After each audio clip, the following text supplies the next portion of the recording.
एकादशी के दिन श्रीमद् भागवत महापुराण का पाठ जरूर पढ़ना या सुनना चाहिए। श्रीमद् भागवत महापुराण प्रथमो अध्याय सप्तमः स्कंध में दूसरे अध्याय में देखिए एक बहुत सुंदर ही कहानी दिया गया है।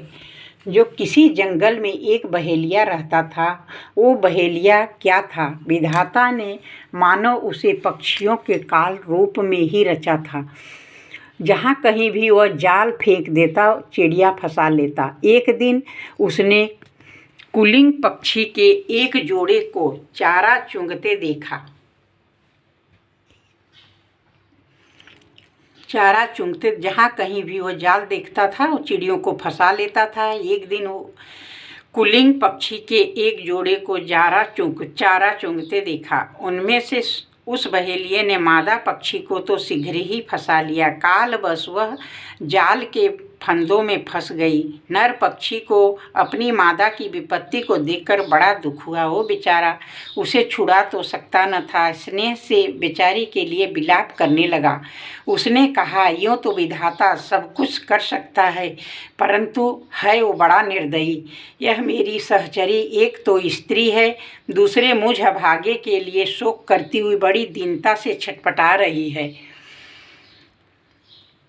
उसकी मौज तो मुझे ले जाए, उसकी मौत हो तो मुझे ले जाए। इसके बिना मैं अपना यह अधूरा विधुर जीवन जो दीनता और दुख से भरा हुआ है लेकर क्या करूँगा। अभी मेरे अभागे बच्चे पर भी नहीं जन्मे हैं। स्त्री के मर जाने पर उन मातृहीन बच्चों को मैं कैसे पालूँगा।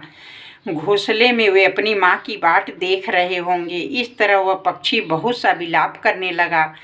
अपनी सहचरी वियोग से वह आतुर हो रहा। आंसुओं के मारे उसका गला रूंध गया था। तब तक काल की प्रेरणा से पास ही छिपे हुए उस बहेलिये ने ऐसा बाण मारा कि वह वहीं पर लोटपोट हो गया। मूर्ख रानियों, तुम्हारी भी यही दशा होने वाली है। मैं तुम्हें अपनी मृत्यु तो दिखाई नहीं देती और रो पीट रहे हो। यदि तुम लोग 100 वर्ष तक इसी तरह शोक बस छाती पीटती रहो तो भी अब तुम इसे नहीं पा सकोगे।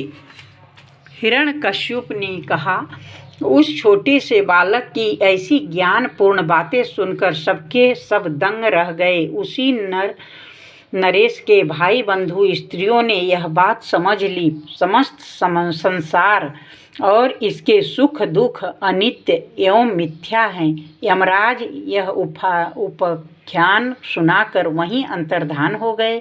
भाई बंधुओं ने भी सुयज्ञ की अंत्येष्टि क्रिया की। इसीलिए तुम लोग भी अपने लिए या किसी दूसरे के लिए शोक मत करो। इस संसार में कौन अपना है, कौन अपने से भिन्न, क्या अपना है क्या पराया। प्राणियों को अज्ञान के कारण ही यह अपने और पराये का दुराग्रह हो रहा है। इस भेद बुद्धि का कोई कारण नहीं है। नारद जी ने कहा, युधिष्ठिर, अपनी पुत्र वधू के साथ दिति ने हिरण्यकश्यप की यह बात सुनकर उसी क्षण पुत्र शोक का त्याग कर दिया और अपना चित्त परम तत्व स्वरूप परमात्मा में लगा दिया।